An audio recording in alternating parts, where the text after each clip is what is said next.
중국은 디지털 위안화를 시범 운용한 지 이제 2개월이 넘었습니다. 일본은 종전의 입장을 바꿔서 올해 하반기 경제정책 방향에 있어서 이 디지털 엔화를 발행한다라는 방침을 확정했는데요. 중국에서는 먼저 시작한 이 디지털 위안화 통화 발행이 예상과 달리 빠르게 진행이 되고 있습니다. 그렇다면 이제 남은 건 우리나라인데 한국은 어떻게 될 것인지 오늘은 이 사안에 대해서 알아보도록 하겠습니다. 도움 말씀에 한국경제신문 한상준 논설위원과 함께하겠습니다.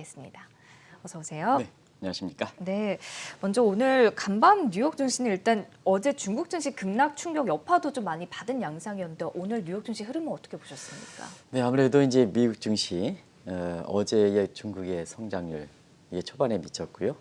그다음에 우리가 이 시간을 통해서 나스닥 소위 슈퍼스탁이라 하는 빵주라든가 마가 업종이 그 뒤늦게 이 업종에 대해 추천한 시각이 있긴 합니다는 사실 오히려 우리가 나이베지 시어리여서 이렇게 이 힘을 못 받으면 무당이 힘을 못 받으면 이렇게 사실 그 작대에서 내려서 큰 상처를 받는다 하는 쪽으로 워버링 마켓에 대해서 계속해서 말씀을 드리고 있는데요.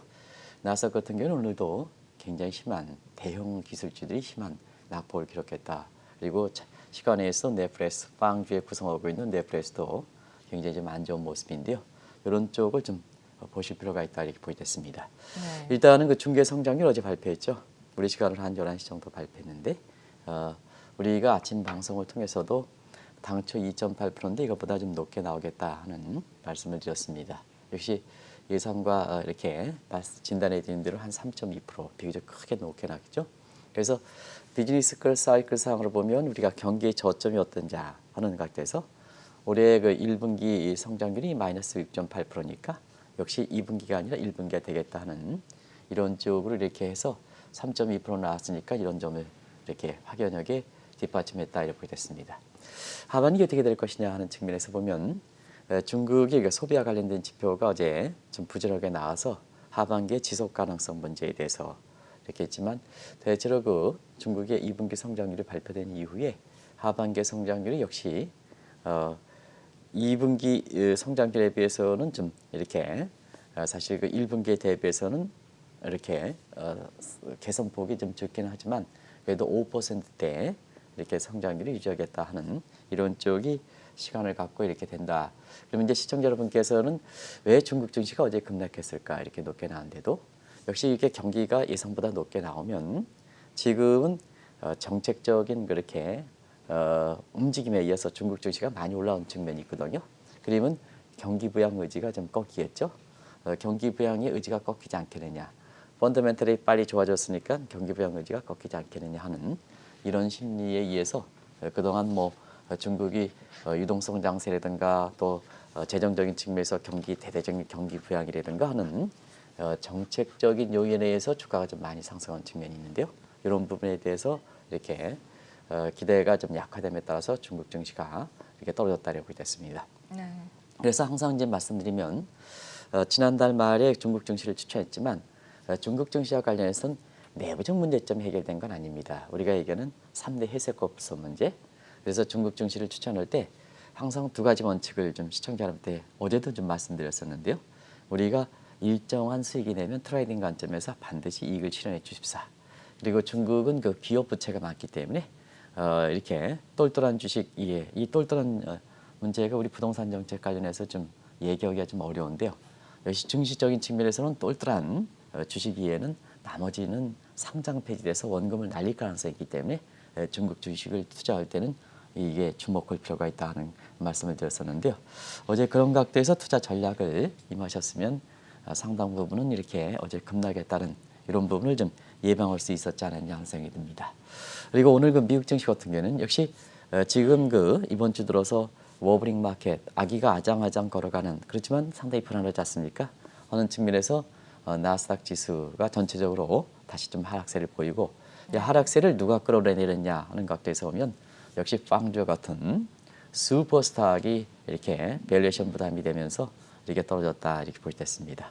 아무래도 이런 측면은 이렇게 일부 그렇게 이런 세미나라든가 뭔가에서 역시 슈퍼스탁분이 갈 뻔이 없다. 이게 슈퍼스탁이라는 것은 미국의 시가총액에서 차지하는 비중이 높은 소위 마가 업종이라든가 이렇게 빵주가 되겠습니다.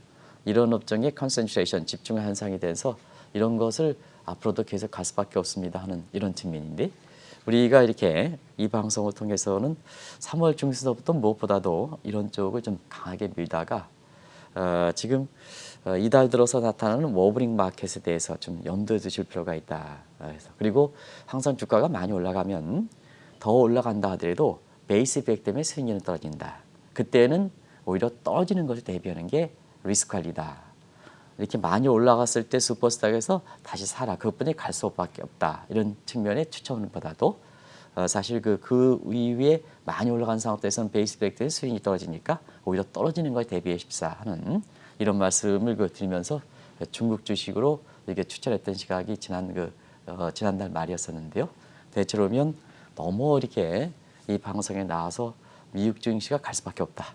그것도 빵즈에서가 마가업장에 갈 수밖에 없다 하는 물론 이제 가겠죠. 근데 수익률은 떨어지고 이와 같은 최근 같은 상황이 이렇게 발생할 수 있으니까 개인 투자가 입장에서는 균형을 유지할 필요가 있다는 걸 꼭 좀 말씀드리겠습니다. 네. 일본은 디지털 엔화를 발행하기로 했는데 국제 금융시장에서도 이 내용을 상당히 좀 주목하는 분위기죠. 네, 일본은 뭐든지 변화를 좀 싫어합니다. 섬나라기 때문에. 그래서 이러한 획기적인 변화 이런 부분을 받아들이지는 않거든요. 그래서 우리가 올해 들어서 2020년 또 다른 10년에서는 국제금융시장에서 지금 오프라인 상황에 법화에 해당되는 신용화폐에 대해서 경제활동이 온라인상으로 모바일상으로 되니까 이와 관련된 결제통화 방식 이런 것이 어떤 쪽으로 하냐 하는 측면에서 디지털 통화 이렇게 발행하는 측면이 굉장히 국제금융시장에 주목을 받을 것이다 하는 그런 각도를 했는데요. 사실 상반기까지만 하더라도 일본의 아베 정부가 디지털 엔화의 발행에 대해서는 소극적이었습니다. 물론 이제 이 일본은행 중앙은행 차원에서는 연구를 했지만 가장 소극적이었거든요. 근데 갑작스럽게 이번 주 들어서 디지털 엔화를 올해 하반기 경제운영방향에 포함시켰습니다. 아무래도 지난 2개월 동안 디지털 위안화 발행에 따른 일본의 위기감이 작용한 것이 아닌가. 그럼 어떤 위기감인가? 일본은 3대 중심통화다 하거든요. 그래서 3대 중심통화가 뭘까 하는 측면에서는 달러와 유로와 그다음에 영국의 파운더보다는 자기 자신이 하는 겁니다. 여기서 이제 세계 3대 중심통화는 일본적인 측면이다. 근데 사실 세계 3대 통화는 달러와 그다음에 유로화 그리고 영국의 파운드하거든요. 근데 일본은 항상 영국과 이런 과거에 우리가 일제 식민지 이렇게 전에도 영국과의 다툼이 많았었죠. 이런 각도에서 보면 항상 일본적 관점에선 세계 3대 중심 통화가 엔화가 들어간다. 근데 위안화 디지털 위안화가 발행함에 따라서 중개 위안화가 굉장히 위상이 높아지다 보니까 결국 여기에 탈락되지 않느냐 중심 통화에서 이런 위기감이 작용해서 앞서 말씀대로 사실 5월 달까지만 하더라도 아베 정부가 디지털 엔화 발행에 대해서는 가장 소극적이었었거든요. 근데 이번에 하반기 경제정책 운영 방안에 이 방안을 강도 있게 넣다 보니까 이 대목에 있어서는 사실 디지털 위나 디지털 통화 발행하는 것에 대해서 공감하는 측면도 있지만 왜 아베 정부가 갑작스럽게 입장을 바꿔서 디지털 엔화를 발행하는 것을 적극적으로 나섰을까 하는 측면에서는 아베의 개인적 입장도 감안된 게 아니냐 하는 것이 국제금융시장의 일반적인 이렇게 모습이다 이렇게 됐습니다. 뭐든지 정책이 목적을 두고 강하게 밀어붙인다든가 갑작스럽게 최고 통수권자가 갑작스럽게 위치가 바뀌면 개인적인 견해를 많이 이렇게 해석하는 겁니다. 갑작스럽게. 그런 측면에서 최근에 아베 총리 같은 경우는 굉장히 공부에 빠지고 있죠. 시청자 여러분 이건 누누이 언론의 이렇게 국제면에 보면 아베 지지도가 지금 30% 밑으로 떨어졌다. 30% 밑으로 떨어진다는 것은 국정의 운영 능력이 이게 거의 상실됐다는 얘기입니다.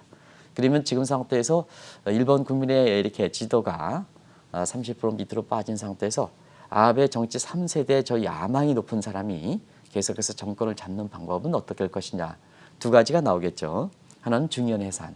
근데 이게 중요한 해산은 너무 2012년 아베가 세 번째 집권 오고 나서부터 너무 많이 써먹었거든요. 그래서 일본 국민들도 이제는 이 대목에 대해서는 그렇게 지금 도쿄지사에서 야당의 변호인협회 회장께서 이렇게 지금 아주 각광을 두각을 대는 것도 바로 그런 측면이거든요. 그런 측면에서는 이런 일종의 광의협회가 해당되는 광의에 합해가 해당되는 디지털 엔화 발행을 구상한 것이 아니냐. 그러면 왜 광의에 디지털 엔화를 구상했을 때 왜 아베 입장을 이렇게 더 이렇게 입장을 이렇게 주둔시켜 줄까 하는 것은 중국의 시진핑이 디지털 위안화를 도입한다 하는 이 측면의 그 배경을 보면 아실 수가 있지 않냐 생각합니다. 그것을 중국과 시진핑과 그다음에 아베와 같이 결부시켜서 다음 질문을 좀 해주시면 그거로 해서 일본의 아베 총리가 갑작스럽게 디지털 엔화를 도입을 구상했나 이걸 아실 수가 있지 않냐 생각합니다. 네. 확실히 그러니까 중국과 일본의 어떤 힘겨루기 이런 양상도 지금 포착이 되고 있는데 그렇다면 이제 디지털 위안화는 현재 어떤 상황이고 일본 쪽도 어떤 상황인지요? 네, 사실 그 많은 그 논란 끝에 우리가 보면 코로나 같은 이렇게 충격이 많은데도 불구하고 중국이 사실 코로나 발원지 그다음에 최대 초기의 확산지 지금 잘 통제하고 있습니다는 이런 쪽에서 4월 달, 5월 달, 5월 1일 도입했으니까 디지털 위안화에 대해서 이렇게 논란이 됐을 때가 바로 그런 측면이지 않냐 생각합니다. 지금은 좀 숨통이 터졌지만 그래서 반신반의 속에 디지털 위안화를 결과적으로 계획대로 시진핑이 밀어붙여서 5월 1일부터 이렇게 도입했는데요. 당초보다는 2개월의 경과 상황을 보면 상당히 성과가 좋다. 결국 그것이 디지털 엔화를 발행하는 이렇게 촉매제가 됐다 이렇게 됐습니다. 네. 그럼 지금 상태에서는 많은 시각이 있었습니다는 결과적으로 보면 2022년 베이징 올림픽까지 전면적으로 시행하는 시진핑 계획인 아마 이 일정보다도 더 빨리 좀 통용될 거로 이렇게 보고 있습니다. 그래서 지난 2개월 동안의 성과를 보면 오히려 중국의 그 디지털 위안화를 통해서 과거의 위안화 국자 계획, 박스 스니커 계획이 상실 미국과 이렇게 충돌이 되는 상태에서 굉장히 그 진전이 못된 상태였는데요. 온라인 모바일상의 소위 박스 스니커 구상, 중국 중심의 박스 스니커 구상이라든가 그 다음에 사실 그 중국의 위안화 국제 과제에서 부진했던 측면을 돌파를 해서 지금 상당히 성과를 많이 거두고 있기 때문에 당초 2020년 베이징 올림픽 직전에 이것을 통용시키겠다, 전면적으로 통용시키겠다 하는 것보다도 상당 부분 앞당겨지는 게 아닌가 이렇게 이제 예상들이 나오고 있습니다. 또 한 가지는 이 디지털 그 위안화가 될 때 지금의 그 위안화, 지금 우리가 그 백위안 이거 갖고 있는 종이 앞에 네. 그리고 이제 디지털 위안으로 이게 신권을 국권으로 교체시키는 이런 작업이 속도가 굉장히 빨라지고 있습니다. 역시 통제력이 강한 사회주의 국가에 있어서 지금 보면 최고 통수권자가 어떤 쪽에 야망을 두고 있느냐 하는 측면에서 그 통제력이 강한 상태에서 빨리 성과가 나타난 것이 아닌가 생각합니다. 결국은 디지털 그 법정 화폐의 성격을 갖고 있는 디지털 위안화 같은 경우에는 당초 일정보다도 국권을 이렇게 전면적으로 교체하는 소위 이건 이제 뭐 리디노메이션이라든가 이런 쪽에 얘기가 나오겠죠. 그래서 이제 디지털 통화를 그 발행하는 것도 국권 대비해서 교체한다 해서 강의의 화폐 교육에 해당되는 거거든요. 계획에. 그래서 이런 측면은 당초 일정보다 좀 빨리 성과를 거두지 않겠느냐 이렇게 이제 보고 있습니다. 네. 아베 정부가 종전의 입장을 바꿔서 이렇게 디지털 엔화를 발행하겠다라고 이 결정을 보면 사실 시진핑 정부가 왜 그렇게 했는지 배경을 보면 좀 좋을 것 같아요. 네, 상당히 이제 거의 유사합니다. 왜 갑작스럽게 아베가 이 디지털 엔화를 발행했을까 하는 측면은 시진핑 그 이렇게 국가 주석이 위안화를 그 발행할 때 그 목적을 결비시켜서 제가 자막을 통해서 하나하나 대비시켜서 보겠습니다. 그러면 시청자분이 이해가 되지 않냐 생각합니다. 일단은 최근에 보면 명시적 목적은 자금 추적이 가능하고 그 다음에 부정부패 척결 시진핑의 의상 강화죠. 근데 이제 최근에 보면 아베 지도가 많이 떨어짐에 따라서 아베 반 아베 세력들이 결과적으로 보면 굉장히 득세하는 형이거든요. 그런 각도에서 잡을 수 있는 방법이 뭐냐? 돈줄 잡는 거죠. 우리나라도 이제 그런 측면에서 한번 보시겠습니다. 그래서 돈줄을 잡는다 하는 측면에서 시진핑의 위상 강화 마찬가지로 결과적으로 보면 아베의 위상을 이런 측면에서 중요한 해상이 어렵기 때문에 이 디지털 그 엔화 발행을 통해서 위상 강화하는 또 다른 묘책이 아닌가 이렇게 이제 보고 있고요. 두 번째는 이렇게 앞서 말씀드린 같이 디지털 위안화는 중국 중심의 박스니까 규정이죠. 결과적으로 디지털 위안화가 그 잘 정착됨에 따라서 3대 통화의 그 탈락 위기가 되고 있는 소위 아베 입장에서 보면 사실 여기에 대해서 디지털 그 엔화를 발행해서 짧게는 디지털 위안화분이 중국에 견제하는 문제. 아까 정의각에서 지적하신 대로 그리고 일본도 아베 같은 경우에는 사실 그 세계에서 일본 위상을 많이 증대시키자 하는 측면이 먼저 갔던 것이 이제 군사력, 자위대라든가 군사력이 대폭적으로 확대된 상태죠. 그리고 이것이 군사력을 대폭 확장시킨 상태에서 물론 트럼프의 양해하에 근데 경제적으로 보면 경제 쪽에서는 아베노미스를 구상해서 일본이 다시 이렇게 위상을 했는데 이게 주춤하지 않습니까? 그런 측면에서 일본의 중심의 아베 구상인 소위 팍스 제2의 팍스 제펜시아 구상, 일본 중심의 이렇게 구상 이런 것이 목적으로 되는 게 아닌가 하는 그래서 거의 맞아떨어지고 있죠. 그리고 이제 마지막으로 보겠습니다. 역시 우리가 중심 통화해서 디지털 통화할 때 사실 일본이 디지털 세계적으로 보면은 중심 통화 이상을 좀 지키기 위해서 노력하겠다 하는 입장인데요. 왜 그럴까 하는 측면에서는 우리가 보면 세계 중심 통화 되면 글로벌 시니어리티 이펙트가 있거든요. 이제 글로벌 시니어리티 이펙트는 뭘까 하는 이 측면을 다음 세 번째 제목이 되겠습니다. 요게 되겠죠.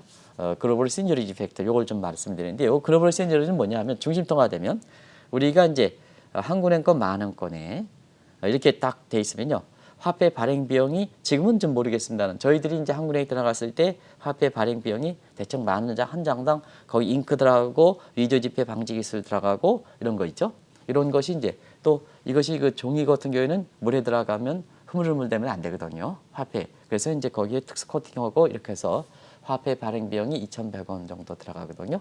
그러면 이제 액면가 만원에 화폐 발행 2,100원을 빼면 나머지 7,900원이 시니어리티 이펙트다 이렇게 됐습니다. 네. 그래서 세계 중심 통화가 되려고 자꾸 중국이라든가 일본이라든가 유럽조차도 이렇게 하는 이유는 자 2차 세계대전 이후에 달러가 이렇게 사실 그 세계 중심 통화 역할을 했지 않습니까? 그러다 보니까 글로벌 시니어리티 이펙트를 미국이 사실 그 독점해 왔다는 얘기입니다. 앉아서 이건 왜 그러냐면요. 우리가 미국은 경상수지를 흑자로 하지 않습니다. 많은 사람이 미국은 경상수지가 흑자되면 이렇게 국제수지가 건전하지 않느냐 전혀 그렇지 않습니다. 미국에서 보면 경상수지를 오히려 적자로 가져갑니다. 대체로 보면 GDP 대비해서 관리 가능한 3% 정도 넘지 않도록 이렇게 경상수지를 의도적으로 적자를 가져갑니다. 그러면 이제 경상수지 적자가 된 만큼 달러가 발행되겠죠. 그럼 이 달러 발행이 사실은 미국 내에서 중심통화되지 않고 자국통화되려면 그만큼 경상수지 적자만큼 달러를 발행하면 미국 내에서 유통시키면 미국의 인플레가 증가하고 인플레가 증가하면 미 국민들에 전가시키는 문제가 되죠. 근데 사실 경상수지 적자 부분에 대해서 달러가 발행되면 이 중심통화이기 때문에 해외에서 3분의 2 정도가 유통된다는 얘기입니다. 그러면 미국 내에서 경상수지 적자에 따른 신규 달러 발행에 따라서 인플레 증가 가능성이 적기 때문에 미 국민들은 그만큼 경상수지 적자에 따른 부담을 완충시키는 데 반해서 자 중심통화가 해외에서 3분의 2가 유통되니까 해외를 대상으로 해서 우리가 글로벌 시니어리티 이펙트를 미국이 누린다는 얘기입니다. 그래서 이거를 2차 세계대전 이후에 미국만 주도했느냐 하는 측면에서 보면 체결의 위상이 강화되는 중국도 이렇게 파악스 시니카 구장에서 위안화 국제화를 추진하겠다 하는 문제 이것이 이제 사실 브레이크를 걸지다 보니까 최근에 온라인 모바일상으로 코로나 이후에 비대면이라든가 뭔가 이런 쪽으로 빨리 그쪽으로 인기다 보니까 이쪽에 주도권을 확보하겠다 하는 이 측면이거든요. 그게 글로벌 시니어리티 이펙트다. 마찬가지로 일본도 팍스 제펜시아에서 이렇게 디지털 이렇게 엔화를 가져가서 모바일상에서 보면 중국보다 뒤지긴 했지만 주도권을 확보하면 이 또한 이렇게 이점이 있지 않겠냐 하는 이런 차원에서 사실 디지털 위안화를 발행한 것과 그 다음에 디지털 엔화를 발행한 게 목적이 거의 동일하다.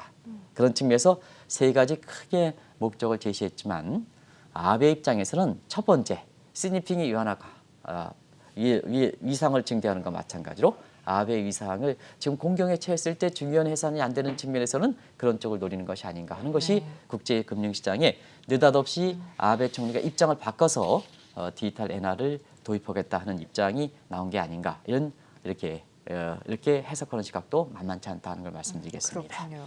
자, 일본이 이렇게 새롭게 구상하는 디지털 엔화에 앞서서 이 위안화 디지털화는 종전의 가상화폐와는 또 많은 차이점이 있죠. 네, 종전의 가상화폐 만세 비트코인이라든가 이런 게 되겠죠. 이거와 이제 자 이거와 디지털 통화는 어떤 점의 차이가 있느냐 하는 것을 좀 말씀드리면 항상 일본도 디지털 엔화를 발행할 때 만약에 중앙은행에서 발행하지 않는다 하면 이 디지털 엔화도 다른 가상화폐와 똑같은 겁니다. 똑같은 겁니다. 그러면 이제 다른 가상화폐와 우리가 디지털 그 통화가 되려면 두 가지 발행 기간이 누가 하느냐, 그리고 그 디지털 엔화가 되고 디지털 위화했을 때 그 법정화된 리겔 텐더가 되느냐, 요 두 가지거든요. 근데 이런 목적에서 나오는 것이 CBDC다. 그래서 지난번에 디지털 그 위안화를 할 때도 CBDC라는 새로운 용어가 나왔죠. 네. 그다음에 이번에 그 디지털 엔화를 할 때도 반드시 거기에 CBDC로서 디지털 엔화를 발행하겠다 하는 CBDC라는 얘기가 나오고 있습니다. 이게 뭐냐? 발행 기간에선 중앙은행이 일본은행이 취한다는 얘기죠. 그래서 CB 할 때 Central Bank 그 약자죠. 그다음에 사실 법정화 여부에서는 디지털 커런시에서 정부 중앙은행이 발행하니까 정부가 법정화되는 거죠. 리겔 텐더의 성격을 갖고 있는 거죠. 그래서 항상 이 디지털 원화, 디지털 달러 이것이 중앙은행에 발행하지 않을 때는 CBDC의 성격을 갖지 않으면서 다른 비트코인과 똑같다. 이렇게 보시면 되겠고요. 이걸 중앙은행이 이렇게 흡수한다, 국가에서 발행한다 하면 요 CBDC가 되면서 다른 가상화폐와 그 다음에 이게 그 디지털 통화는 구별이 된다 이렇게 보여졌습니다. 그러다 보니까 비트코인이라든가 이런 뭐 이더리움이든가 이런 건 이제 그동안 발행 개수가 적어서 희소성 때문에 올라가는 측면도 있지만 언젠간 이게 가상화폐로서 국가에 흡인되면 그만큼 또 자산 가치가 있는 거 아니겠습니까? 네. 그래서 2017년 우리나라의 비트코인이 세계 거래량의 이렇게 5분의 1 차지할 만큼 이게 됐는데요. 이제는 비트코인이나 이더리움에 대해서 투자하는 시각에 대해서는 우리 국민들 거의 투자하지 마시고, 특히 젊은 사람들 여러 가지로 좀 어려운데요. 젊은 사람들 거의 비트코인에서 어이구 뭐 부동산 투자하겠다. 정부가 뭐 부동산 대책에서 젊은 사람들이 지금 굉장히 곤혹스럽지 않습니까? 거기 투자하니까 뭐 돈 있습니까? 거기에 대해서 이것저것 해서 이렇게 투자하는데요. 지금 현 정부 입장에서 아주 이렇게 어렵게 되지 않습니까? 그리고 노인의 일자리는 능가하지만 젊은 사람 일자리는 감소한 거 오늘 한국경제신문에서 나오지 않습니까? 여러 가지로 이렇게 현 정부 들어와서 젊은 층들이 굉장히 소외되는 이렇게 모습이 되는데요. 그렇다고 해서 이걸 그냥 한 번에 만회하겠다고 비트코인 몰빵 투자하지 마시기 바랍니다. 이제는 비트코인이 가상화폐가 이게 통화로서의 기대감이 이제는 디지털 위안화 발행고 디지털 엔화를 발행하면서 없어졌거든요. 그러니까 뭐냐? 결과적으로 아무것도 아니다. 근데 2,100개 그 발행한 개수만 희소되기 때문에 결과적으로 보면 그 희소성 때문에 비트코인 가격이 유지하는 거지 지금 상태에선 이렇게 그런 기대가 없기 때문에 이제는 젊은 사람들이 급하다고 해서 이런 쪽으로 해서 2017년에 악몽도 우리가 생각하겠습니다는 이런 쪽으로 좀 이렇게 부동산 규제에서 뭐 어쩌고 해서 이렇게 이쪽에 넣지 마시기 바랍니다. 최근에 그런 조짐이 있는데요. 그런 조짐을 하지 마시기 바랍니다. 이제는 가상화폐들이 법정화폐로서 이렇게 기능들이 기대가 없어졌으니까 이제는 비트코인의 투자 대상이 아니다 하는 것을 말씀드리겠습니다. 네. 중국을 시작으로 일본도 그러하고 그렇기 때문에 지금 미국 중앙은행뿐만이 아니라 각국의 중앙은행들도 좀 바짝 긴장하는 듯한 분위기죠. 네, 사실은 그 법정화폐가 아까 CBDC가 어떤 성격을 갖고 있느냐 이렇게 보면 그걸 좀 잠시 전 질문에서 좀 빠졌기 때문에 설명드리고 지금 말씀하신 대로 네. 이렇게 가도록 하겠습니다. 이 CBDC의 성격을 갖고 있으면 앞으로 이제 은행이라든가 은행 예금이라든가 경우에 따라서는 증권사라든가 중개하는 금융사들의 지위가 지금 어떻게 될까? 거기에 소속되어 있는 직원들이 어떻게 될까? 하는 측면을 시청자분이 뭐 아시겠습니다는 이제는 중간 매개하는 금융사들의 위상, 직원들의 위상이 많이 떨어질 것 같습니다. 우리가 아직도 이제 지금도 이 증권사의 주식거래에서 보면 HCSM을 해서 바로 거래하지 않습니까? 이런 패턴인데요. 앞으로 법정화폐 성격, CBDC 성격으로 이것이 이렇게 통용이 이렇게 돼서 하면 중간에 수수료라든가 각종 이렇게 그게 거의 없어지겠다. 그래서 작년 말에 제가 미국에 왔을 때도 정행국께서 이제 새해 이제 인사하면서도 제가 그런 말씀을 드렸습니다. 골드만삭스가 세계적으로 보면 글로벌 인베스트뱅크다. 은행과 그 다음에 증권사의 기능을 같이 하고 있다 하는데 골드만삭스의 한 사람이랑 같이 뉴욕에서 샌드위치로 유명한 데서 같이 만나가지고 이렇게 얘기하면 자 어떠냐? 앞으로 전 직원한테 금융사로 얘기하지 마라. IT 회사로 얘기해라. 하는 입장을 아마 시청자분들이 전해드린 적이 있습니다. 네. 금융사로 하면 이게 뭐 없어질지도 모르니까 주가가 안 올라가겠죠. 그러면 앞으로 IT라든가 뭔가 하면 이게 앞으로 비대면이라든가 뭔가 이런 측면에서 IT 업종들이 이렇게 올라갈 거니까 거기에 직원들한테 IT 회사다 하면 미래 기대 수준이 있기 때문에 주가가 올라가겠죠. 그런 측면이 반영하는 게 아닌가 생각하는데요. 한번 보겠습니다. 정부가 그 중앙은행이 디지털 위안화라든가 디지털 엔화를 똑같은 각도입니다. 발행하면 맨 처음에 고객들이 갖고 있는 은행의 예금 부분만큼 그 고객이 갖고 있는 이렇게 전자수첩에 싸줍니다. 중앙은행이. 네. 그러면 이제 그거 가지고 뭐 정행커도 이렇게 지금 페이 결제라든가 뭔가 잘 하시고 젊은 사람들 잘 하고 있습니다. 바로 그거 가지고 결제를 하면 되거든요. 지금 국난지원금도 그런 형태가 되지 않습니까? 그런 형태로 이렇게 돼서 자 그렇게 되는데, 근데 과도기적인 단계에서는 은행의 예금만큼 이렇게 중앙은행에서 CBDC 하지만 이제 앞으로는 시간이 가면 갈수록 그 빠지지 않겠습니까?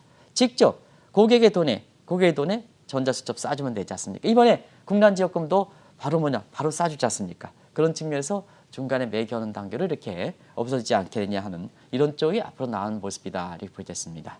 그러다 보니까 상당히 편리했죠. 그리고 이번에 코로나 사태를 계기로 해서 확실히 모바일이라든가 온라인상으로 빨리 이동되죠. 네. 빨리 이동되고 그런 측면이기 때문에 디지털 그 위안화가 지난 5월 1일부터 발행했기 때문에 시범 발행했지만 빨리 정착되는 게 코로나는 특수 환경을 맞는 사회에서 이 디지털 위안화가 굉장히 그 환경에 맞춰서 비대면 하다 보니까 이게 빨리 정착되는 계기다. 그런 측면이 코로나가 오히려 시진핑 입장에서는 전화위복의 계기가 됐다 이렇게 보여졌습니다. 그러면 선두격에 해당되는 디지털 다음 질문에 대한 답변이 되겠습니다. 다음 네. 질문에 대한 디지털 위안화가 상대적으로 이렇게 빨리 정착되다 보니까 결국 일본도 보호적 입장에서 디지털 엔화가 되는 거죠. 그럼 나머지 국가들은 어떠냐? 나머지 국가들은 상당 부분 당초 일정보다 앞당겼다 이렇게 보여졌습니다. 일단 중국보다 먼저 이렇게 디지털 위안화를 통화를 도입한 게 스웨덴이죠. 네. 이 코로나에서 지금 스웨덴도 이 코로나 피해에 이제 조만간 이렇게 우리 정행국께서가 이렇게 유럽을 가십니다는 스웨덴 같은 경우에는 이렇게 이 코로나가 네. 이 코로나 사태에서 굉장히 스웨덴이 피해를 많이 받았습니다. 그건 이제 잘 밝혀지지 않고 있는데 이 스웨덴이 인구가 적은 상태에서 이 코로나가 의해서 굉장히 피해를 많이 받았거든요. 그러다 보니까 이 코로나 비대면하는 이 코로나 이 문제가 의외로 가동되면서 빨리 정착되는 분위기거든요. 그러다 보니까 나머지 국가들도 캐나다라든가 싱가포르라든가 그리고 유럽이라든가 그리고 일본은 지금 이렇게 연구에서 도입하고 있습니다는 하반기에 도입하면 영란은행 이런 것도 사실 하반기에는 대부분 다 디지털 통화 그것이 디지털 유로가 될지 디지털 그 파운드화가 될지 이렇게 해서 디지털 달러 이런 식으로 해서 하반기에는 일본의 디지털 그 엔화 발행을 통해서 하반기는 줄기차게 이 얘기가 나오지 않게 되냐. 그래서 올해를 되돌아볼 때는 아마 국제금융시장의 10대 뉴스, 세계경제 10대 뉴스로 하면 경우에 따라서는 디지털 위안화 발행, 그에 따라서 다른 각국들이 디지털 통화를 발행한 게 경우에 따라서는 국제금융시장의 1945년에 가장 획기적. 왜냐하면 지금의 종이화폐들이 르겔텐다 분이 그동안 차지했던 비중을 볼 때는 이분에 대해서 그렇게 관심을 갖고 미국 주식이라든가 중국 주식이 갈 수 있지만 국제사회에서 구조변에 해당되는 것이 경우에 따라서는 올해 세계경제 10대 뉴스 보면 코로나와 함께 아마 이 디지털 통화를 각국들이 빨리 정착되는 게 이 넘버 원, 투 정도 이렇게 해당될지 않겠냐는 그게 획기적으로 변화가 되고 있다 하는 걸 말씀드리겠습니다. 네. 일전에 미국의 트럼프 대통령 역시나 화폐 개혁 방안에 대해서 계속해서 고려를 하고 있다 이런 부분을 짚어주셨었는데 이 미국 쪽의 디지털 달러 발행 이 부분은 어떻게 보십니까? 근데 이제 대체적으로 그 감히 이렇게 저보다 지식이 높은 사람은 중국의 그 디지털 위안화를 시진핑이 사실 코로나 이전서부터도 굉장히 정치 입장이 많이 악화됐지 않습니까? 그걸 통해서 코로나 이렇게 문제에서 여러 가지 그 뭐 이렇게 책임론이 있는 상태에서 디지털 위안화에서 위상을 강화되는 측면이 오히려 코로나를 맞으면서 디지털 위안화를 발행해서 위상이 강화된 측면이 있죠. 그래서 지금 2분기 성장률이 세계에서 유일하게 플러스 성장을 하다 보니까 더 이렇게 위상이 강화되는 측면이 있죠. 위기가 기회가 된 거죠. 그다음에 아베도 지금 정치적으로 국민의 지도가 30% 밑으로 떨어진 상태에서 느닷없이 디지털 엔화를 발행하죠. 그러다 보니까 자연스럽게 관심이 되는 것이 지금 대선을 앞두고 있는 트럼프 입장에서 자 화폐 개혁 문제를 당연히 얘기할 수가 있겠죠. 그러면 지금 상태에서 대선에서 이렇게 보면 지금 오늘 외신들 나옵니다. 이제는 사실상 바이든 후보의 이렇게 엎을 수 없는 환경이 될 만큼 여론조사 격차가 벌어지고 있다. 혹시 그 여론조사 결과가 오늘 이렇게 우리 그 정 PD께서 그걸 땄을지 모르겠습니다는 오늘 그게 나오고 있죠. 그래서 지금 상태에서 이렇게 보면 마지막으로 버팀목이 예를 들어서 대외적으로 중국과 마찰, 꼬이는 중동 정세, 그다음에 전통적으로 독일과 프랑스 같은 이렇게 어려울 때 이렇게 유지하는 이런 관계 이런 거에 있어서 확실한 표가 없고요. 내부적으로는 코로나 문제에서 연일 뭐냐 본인 자신이 뒤늦게 이게 마스크를 확충을 쓸 만큼 본인 처음에는 잘못 판단한 거죠. 우리가 이 방송을 통해서는 본인이 백악관에서 잘 먹고 방역돼서 코로나 이게 마스크를 쓸 이렇게 필요성이 없지만 아니 당신 개인적인 입장에서는 백악관에서 잘 먹고 잘 하는 그건 당신의 얘기고 국민 전체에서 백신이 없고 치료제가 개발할 때 국민 계몽적인 차원에서 지금 사회적 거리두기 마스크 쓰는 것이 효과가 있으니까 국민을 위해서 국민의 대통령이라면 본인을 마스크를 안 쓰는 것보단 처음부터 마스크를 써야죠. 그러다 보니까 뭐냐 그렇게 안 쓰고 고집하다가 이제는 이 코로나 환자서 백악관도 등장하고 그러니까 본인이 쓰게 되는 거죠. 그러다 보니까 미 국민들로부터는 이제 콩에 매주를 수도 않는 콩에 매주를 수도 안 믿는 환경이 되는 거죠. 그러니까 바이든은 그렇게 민주당 후보에서는 그렇게 연세도 많으시고 그렇게 가지고 그렇게 강력한 후보가 아닌데도 불구하고 조 바이든한테 지금 이렇게 역전이 될지 못할 정도로 여론조사 격차가 벌어지는 거 아니겠습니까? 근데 여기에 이제 주식이라든가 경기 문제도 그렇게 썩 좋지 않단 말이에요. 그러다 보니까 마지막 카드가 본인이 계속해서 얘기했던 게 제2 옥토버 서프라이즈 카드로 얘기했던 게 화폐 개혁 문제죠. 네. 자, 그러면 화폐 개혁의 두 가지 측면. 여기서 얘기하는 것은 광의 화폐 개혁입니다. 화폐 개혁. 근데요, 두 가지 있죠. 자, 화폐 개혁에서 트럼프 대통령이 많이 얘기했던 것이 근본이제죠. 근데 네. 근본이제는 이게 사전 준비 절차에서 보면 대선까지는 지금 불과 4개월도 안 남기 때문에 물 건너갔다 하는 측면에서 지금 페드 입장에서 가장 연구가 많이 진행되고 당장 도입할 수 있는 게 디지털 달러죠. 그래서 하반기에는 디지털 달러와 이렇게 도입 여부도 굉장히 이렇게 국제금융시장에서 주목하실 필요가 있다는 걸 말씀드리겠습니다. 네. 그렇다면 이제 우리나라는 앞으로 어떻게 될 것인가 이 부분이 또 상당히 궁금한데요. 네, 이 문제 얘기해서는요 한 가지 전제 조건을 얘기하겠습니다. 이렇게 광의 화폐 개혁이다 하는 측면을 말씀드리겠습니다. 오해가 없으시길 바랍니다. 지금 너무 정부가 이렇게 강도 있는 대책들을 많이 세우다 보니까 이런 세계적 흐름에서 객관적으로 얘기하는 이런 시각도 경우에 따라서는 화폐 개혁 있는 사람들 이렇게 잠든 게 아니냐 이런 쪽으로 오해 소지가 있는데요. 국제금융시장에서 얘기할 때 이런 광의 화폐 개혁 얘기 차원에서 얘기하는 거다 하는 걸 전제 조건을 말씀드리겠습니다. 그 이상의 해석은 저도 그 이상의 해석은 할 수가 있습니다. 근데 그거는 이렇게 방송을 통해서보다는 시청자분의 개인한테 맡기겠습니다.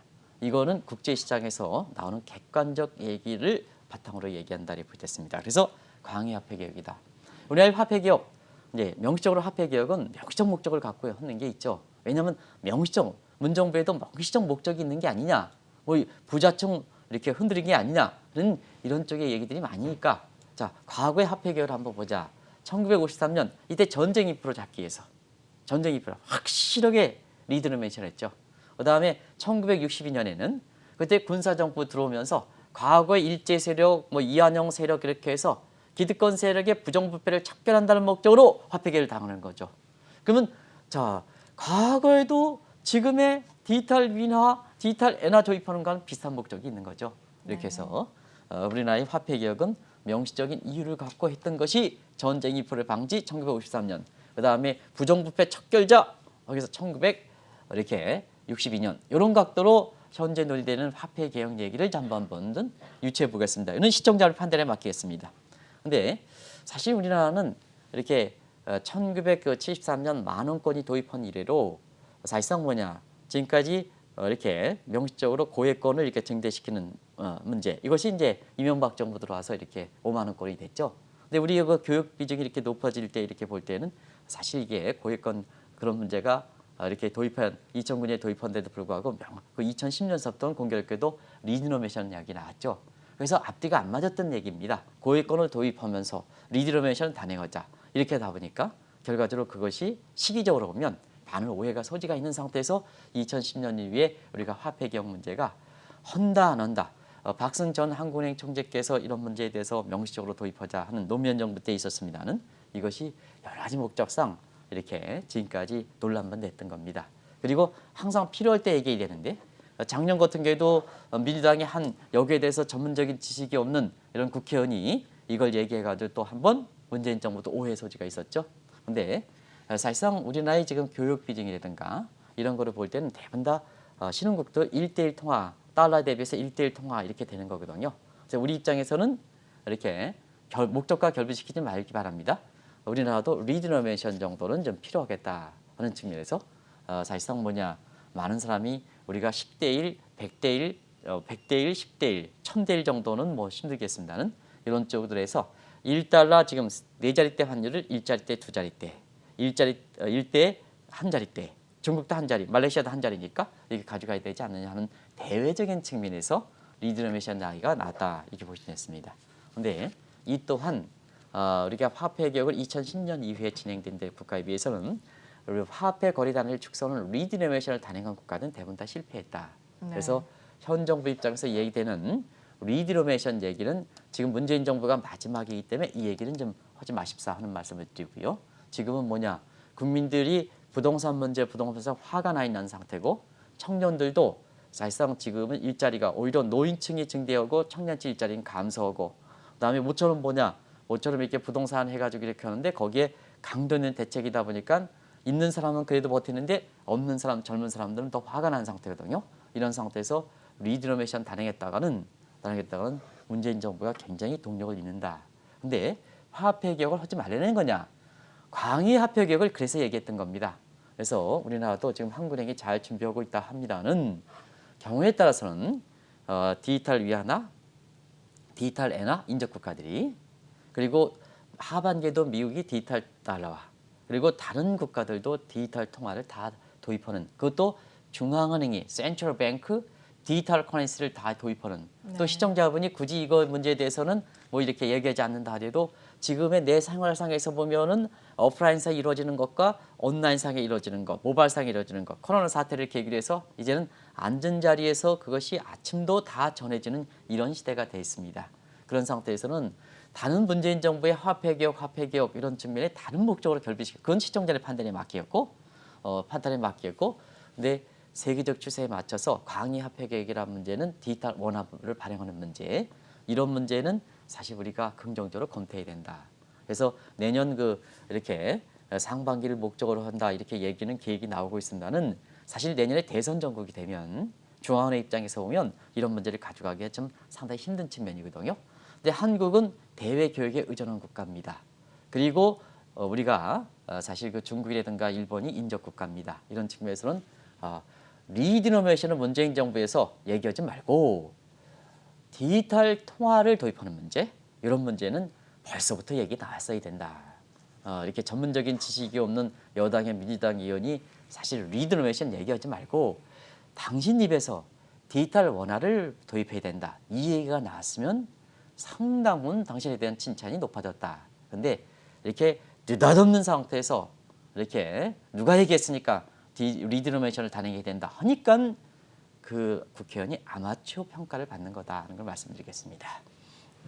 네, 중국의 디지털 위안화를 시작으로 일본 역시나 디지털 엔화를 발행하기로 결정이 났습니다. 우리나라는 앞으로 어떻게 될 것인지, 그리고 세계 각국 중앙은행들의 움직임은 어떤지 함께 도움 말씀 자세하게 들어봤습니다. 지금까지 한국경제신문 한상준 논설위원과 함께했습니다. 말씀 고맙습니다. 네, 고맙습니다.